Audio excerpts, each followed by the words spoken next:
Elena Sánchez, especialista en relaciones internacionales, que nos vino a visitar nuevamente para actualizar un poco qué es lo que está ocurriendo en Gaza. Bueno, lo vemos en todos los medios, lo venimos viendo, digamos, una violencia que se reencrudece y tal vez, ojalá, un repudio a nivel mundial que está empezando a expresarse a poquito. Bueno, primero que nada, gracias por la invitación, siempre es un gusto estar con ustedes, gracias y especialmente gracias a mi amigo Lean. Sí y no. Es verdad que podemos hablar de que se está cayendo un poco este aparato de propaganda israelí, pero aún así hay mucha como reticencia a realmente decir lo que está sucediendo en Gaza y lo que está sucediendo en toda la Palestina histórica, al igual que en Cisjordania, que forma parte de la Palestina histórica. Con respecto a Gaza, sí hay una condena mayor, porque bueno, no es fácil que se vean las imágenes de niños, esto también un poco la reminiscencia a estos campos de exterminio nazis, ¿no? Que con estas imágenes de los niños, que se les ve la espina dorsal. Pero aún así falta, hay mucho por hacer. Sí, algunos gobiernos que de antaño han apoyado a Israel, como tenemos en el caso de Alemania, como tenemos en el caso de Canadá, han dado pasos estos días, quizás un poco insignificantes, pero son dignos de festejo, como querer reconocer el Estado palestino en el caso de Canadá, y en el caso de Francia con Macron, pero falta aún.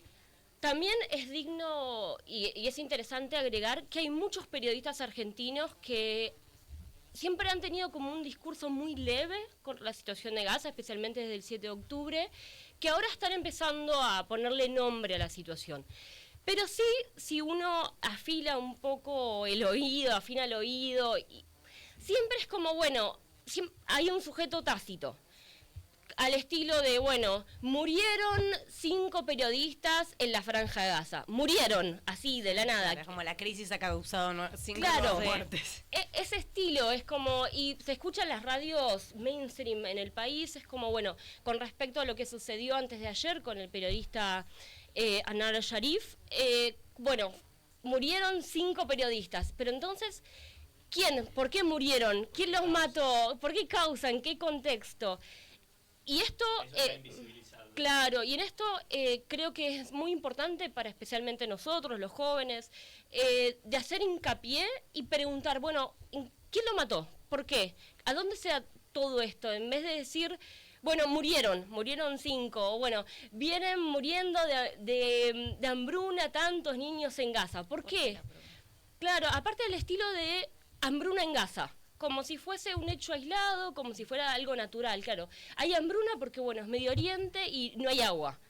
No, esto es una hambruna causada, y esta hambruna es causada por el ejército israelí y el gobierno israelí, con parte del apoyo de la sociedad israelí, porque esto, quiero resaltarlo y dejarlo muy en claro, quizás hasta un punto de que me acusen muchos de antisemita, que es siempre la vara con cómo se mide todo esto, que 1/3 de la población israelí está de acuerdo de que no entre ayuda humanitaria a Gaza. Claro. Que no es una cosa simple decir, bueno, es solamente el gobierno israelí, es solo el ejército. Tenemos cierta connivencia con la sociedad israelí y connivencia, por supuesto, con toda la comunidad internacional, con Europa, con, bueno, Estados Unidos ni que hablar, con nuestro gobierno, porque Milei no escapa a todo esto, y bueno, los medios de comunicación que siempre miran para otro lado. Hablando de esto de los medios de comunicación y el tratamiento que se les da, sin ir más lejos, la semana pasada la Confederación, la UEFA, hizo un reconocimiento, ¿no?, en el mundo deportivo a quien llamaban como el Pelé palestino. No recuerdo bien el nombre. Sí.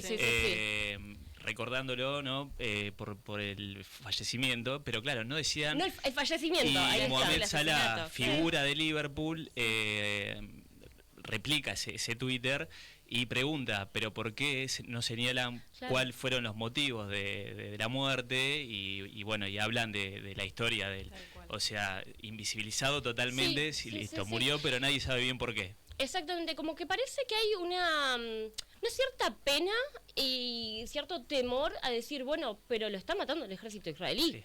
Esto no nos vuelve antisemitas, no nos vuelve tampoco odiantes de Israel en general. Es simplemente, bueno, estamos en un contexto de ocupación, una ocupación que viene desde el 67, 1967, la Franja de Gaza, y algo que no me canso de resaltar es dejar muy en claro que esto no empieza el 7 de octubre.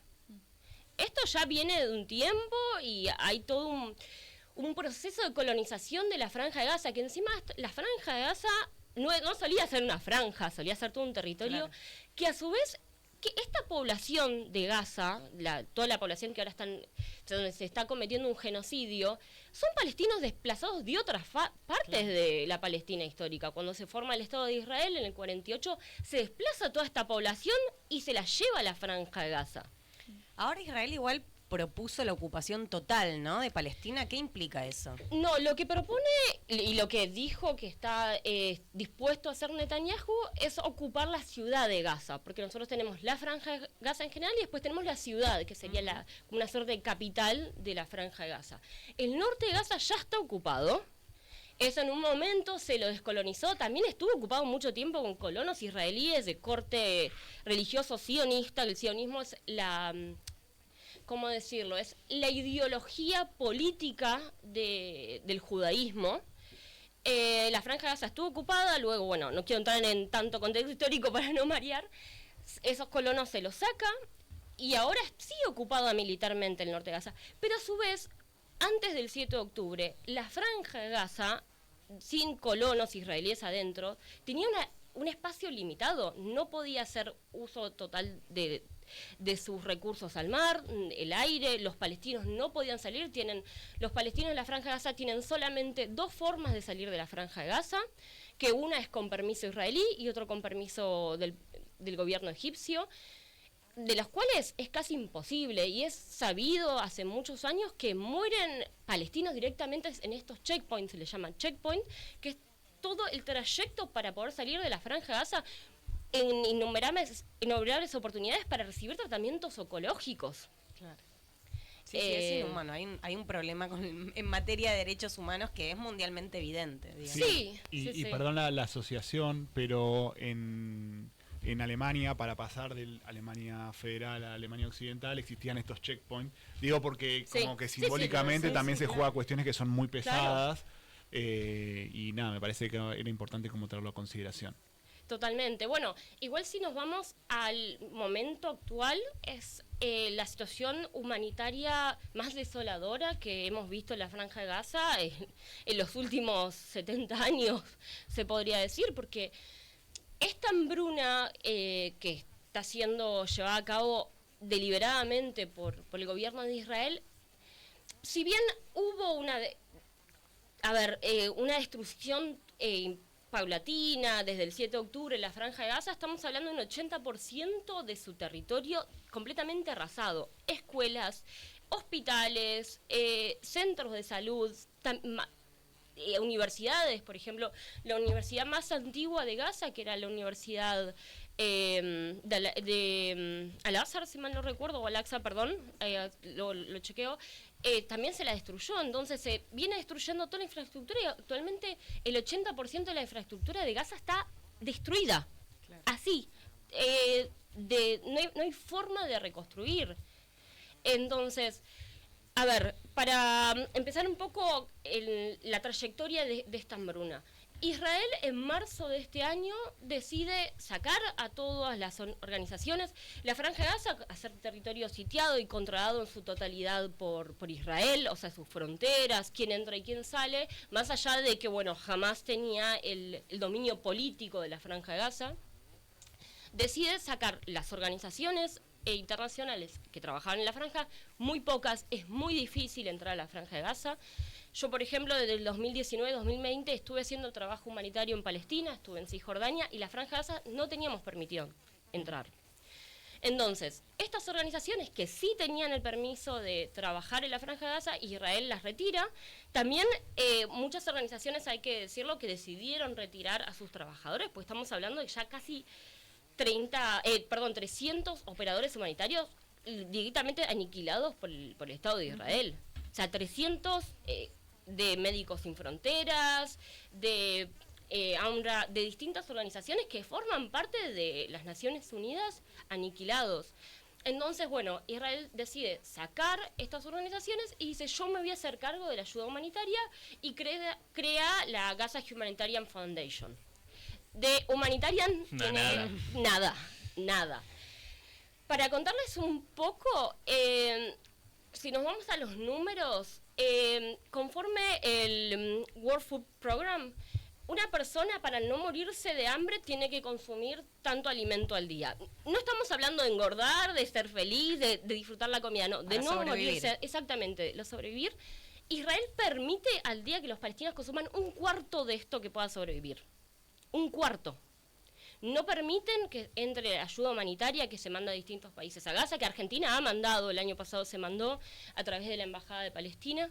No lo permite, hay colonos extremistas en la frontera destruyendo toda esta ayuda humanitaria, porque eso también no se muestra, pero muchas veces estos camiones pasan días en la frontera esperando y con colonos israelíes extremistas destruyéndolos y hasta prendiéndolos fuego. Y muchos de estos niños participan en todo esto.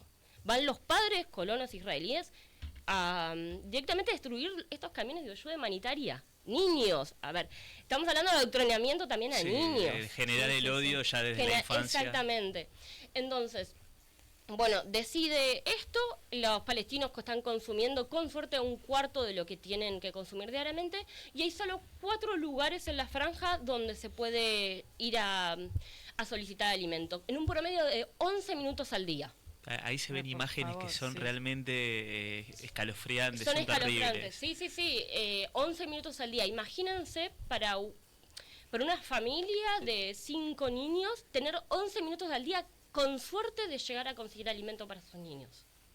Imagínenlo. Sí, alimento, agua, se los ve con Yo jarros vi para intentar. hace poco una imagen en un camión que se subían los chicos y estaban como relamiendo lo que quedaba. Sí. Y se reían, pues dicen que también en el hambre la risa es de la locura, ¿no? Ya perdés totalmente el registro de la realidad.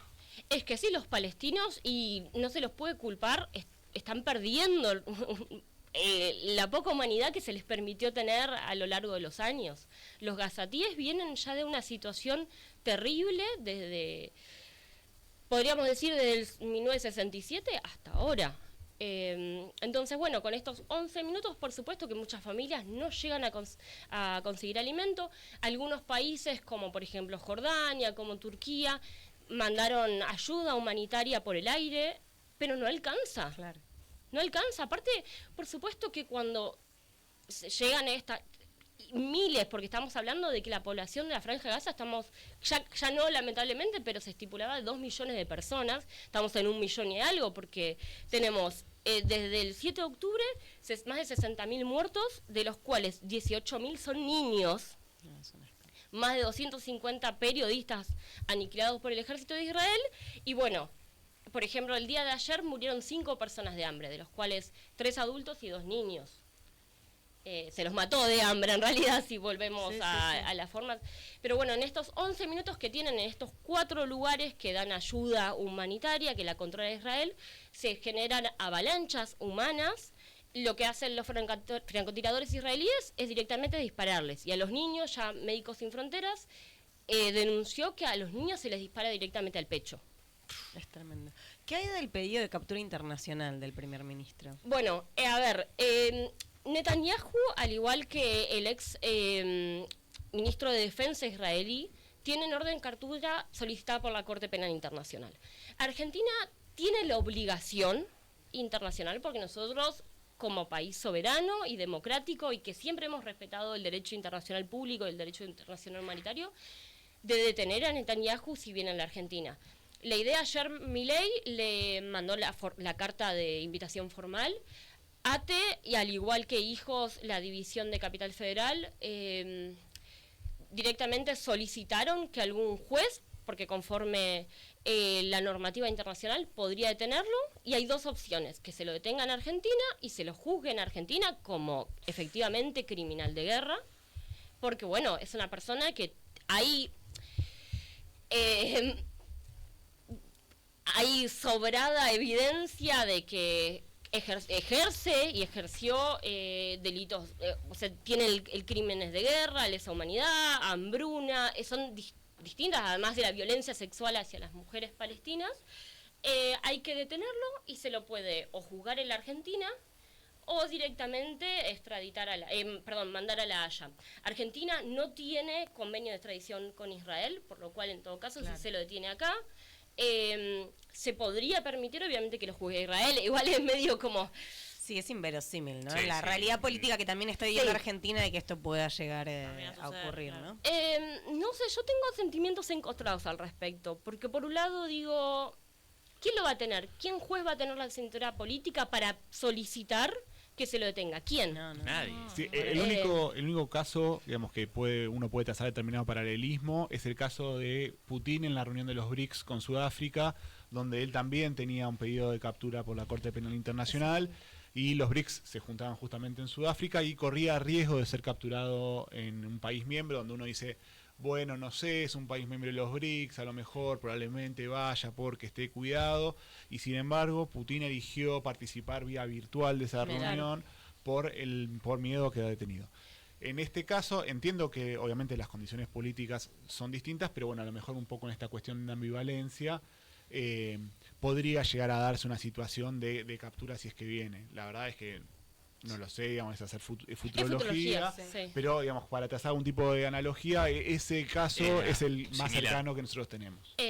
Sí, con eso estoy sumamente de acuerdo con vos, Lea. Yo creo que hay dos opciones. En el mejor de los casos y en el que el que más me gustaría como ciudadana argentina y que todavía tengo mucha fe en nuestras instituciones y en nuestro respeto de antaño por el derecho internacional, que se lo detenga y se lo mande a La Haya y que se lo juzgue como criminal de guerra, como debe ser, conforme el Estatuto de Roma, o bueno, que no venga. Yo también creo que está esta posibilidad de que directamente no venga, porque es...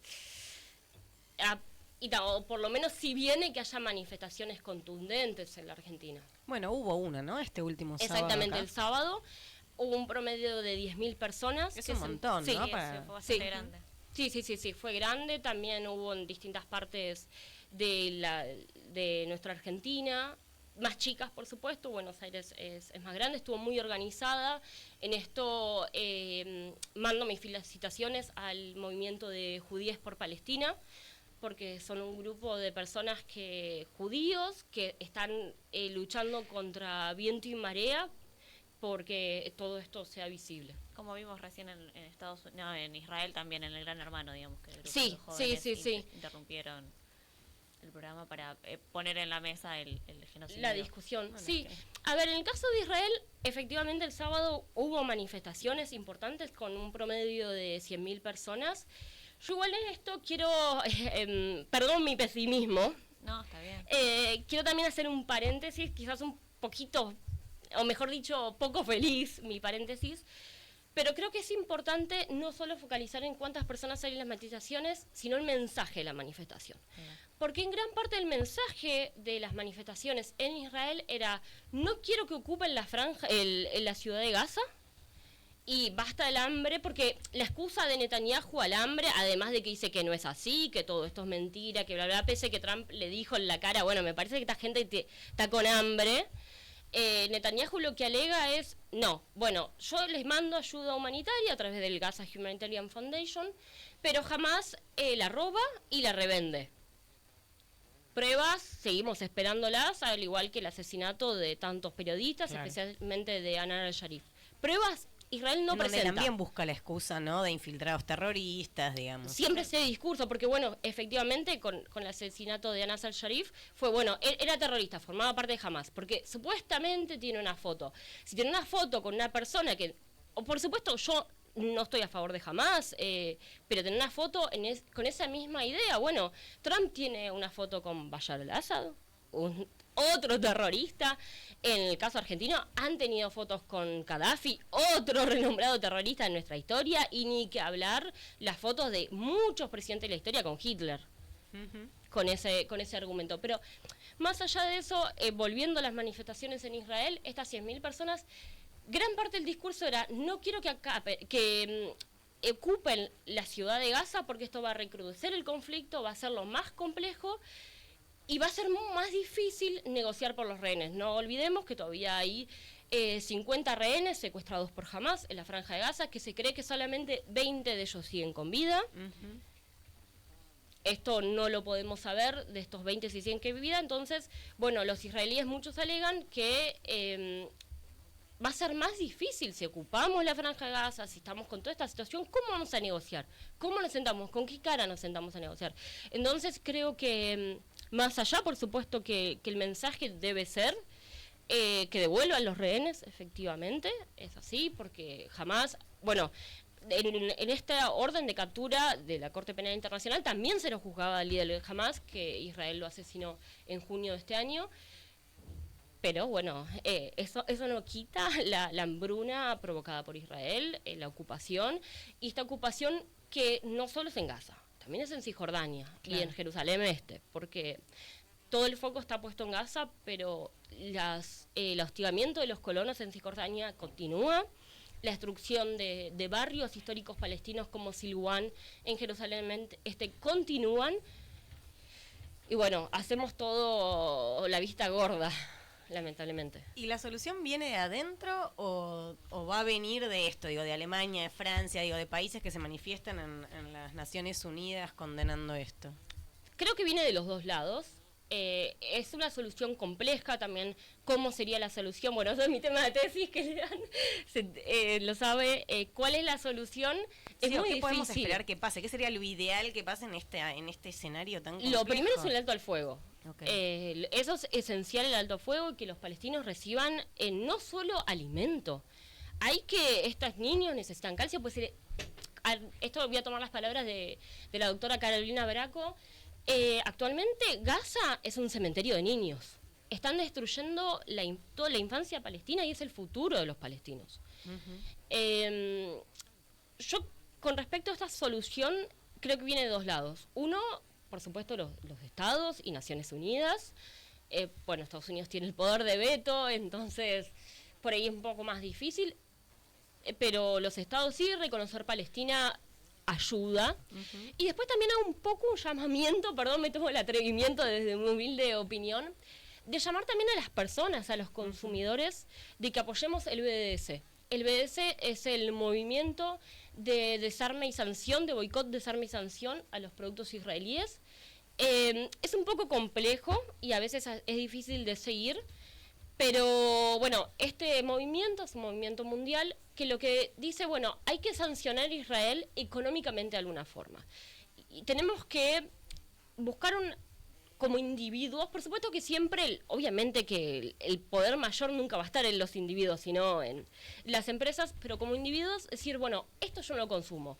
Y van desde productos israelíes o hasta empresas que efectivamente financian el genocidio, como es el caso de McDonald's, como es el caso de Carrefour, como es el caso de Starbucks. Spotify también había salido, ¿no? Spotify está en el BDS. A ver, yo soy bastante... Qué desconocimiento que hay sobre todo eso, Sí, ¿no? es que del BDS no se habla porque aparte también está el miedo de que si, por ejemplo, si a vos te prueban de que apoyás el BDS, viajás a Israel, te deportan automáticamente. Claro. Es que en realidad, si puedo hacer alguna acotación a lo que preguntó Javi, me parece que una solución ideal a esta resolución del conflicto no existe, porque la solución implicaría afectar intereses políticos de cualquiera de los dos lados. Sí. Entonces, eso es lo que Por hace... eso es ideal. Claro, y por Intereses eso, económicos. y por eso la cuestión se vuelve como muchísimo más compleja a la hora de intentar solucionarlo, porque los intereses en juego son muchos, son muy grandes, y es un conflicto que viene desde hace muchísimo tiempo, y también esta cuestión de que trasciende la racionalidad ya un poco. Entonces, cuando el conflicto trasciende la racionalidad y se vuelve emocional, se ve esta cuestión de... Sí, humanitaria. La tierra digamos. prometida. Tal cual, como eso, más emocional, un conflicto emocional y no racional, también buscar esa solución política se vuelve muy difícil. Entonces, no solo hay intereses en juego, sino que además buscar algo que retorna a la racionalidad a un conflicto que ya no la tiene, Claro. es realmente muy complejo, y por eso también cuesta mucho desarmarlo. O sea, Ellen, yo sé que cada vez que viene hace muchísimo esfuerzo para tratar de bajar a tierra un conflicto que ya nos excede a todos, que excede nuestra comprensión, y además nos resulta lejano. Sí, sí. Entonces, nada, eso, quería como aportar eso porque me parecía que es un dato que suma a la discusión. Sí, ¿no? sí, totalmente. Y creo que algo vamos logrando en este desandar. Me acuerdo que la primera vez que viniste, Elena, estábamos todos como, bueno, no entiendo nada, arranquemos de cero. Tuvimos que ir a la historia y creo que de a poco vamos, ¿no? Como desilvanando un poco, digo, para nuestros oyentes y, bueno, también para nosotros, digo, que siempre es bueno entender, bueno, qué hay detrás de todo lo que nos muestran los medios de comunicación. Y lo que que por no un nos lado, muestran. ¿y qué nos muestran? Y qué Porque nos por un muestran. lado uno festeja la visibilización, pero por otro lado es esto, bueno, ¿qué te están contando, ¿Qué te no? están contando? Sí. A ver, bueno, esto tomo un poco a Chomsky, que él lo que plantea que no es un conflicto difícil, sino que lo hicieron difícil, y lo que hay es una potencia ocupante, que es Israel, que viola sistemáticamente las mismas resoluciones que firmó en su momento, ocupando con la guerra de 1967 y, bueno, con los demás conflictos bélicos y no bélicos. Entonces, bueno, creo que así bajando la tierra hay ocupación. Después podemos decir si estamos más de acuerdo de que, bueno, que las fronteras pueden ser de tal lado, bueno, ahí ya va a haber una cuestión de lo que se llama accountability. Vamos por ahí, pero hay una ocupación. Y al pueblo palestino, desde 1948, se le niega sus derechos a la autodeterminación, se le niega el derecho al territorio y su dignidad como seres humanos. Después, bueno, ahí todo lo demás es... No sé si es intelectualidad o no sé cómo decirlo, pero bueno, ahí dejémoslo a los quemados como yo que estamos todo el día rosqueando con el tema. Pero sí, la solución no es fácil, requiere de mucho esfuerzo diplomático, de ambos bandos hacer concesiones, pero bueno, como vuelvo al tema del BDS, que me parece muy importante, como personas particulares apoyemos el BDS, pueden bajarse una app que se llama No Gracias en inglés, No Thanks, y ahí escanean y pueden saber qué es lo que apoya o no Israel. Está bueno, es tema Una buena de iniciativa. próxima columna, te digo, digo, Sí. profundizar y poder contar Para el movimiento. de qué trata, bueno, más en profundidad de esto del BDS. Te agradecemos, como siempre, Elena, venir acá a Cosa de Negra, ya sos Gracias. parte... Ya viene más que Tincho. Sí, olvidate. Gracias. Bueno, gracias por hacerte el tiempo, por venir y por toda la Fue un placer información para mí. que Gracias, nos compartís. chicos. Y nosotros nos encontramos mañana, misma hora, 10 de la mañana, acá en Radio Germán Abdala. Nos vemos. Gracias. Hasta mañana. No puedo creer que lo termine a tiempo.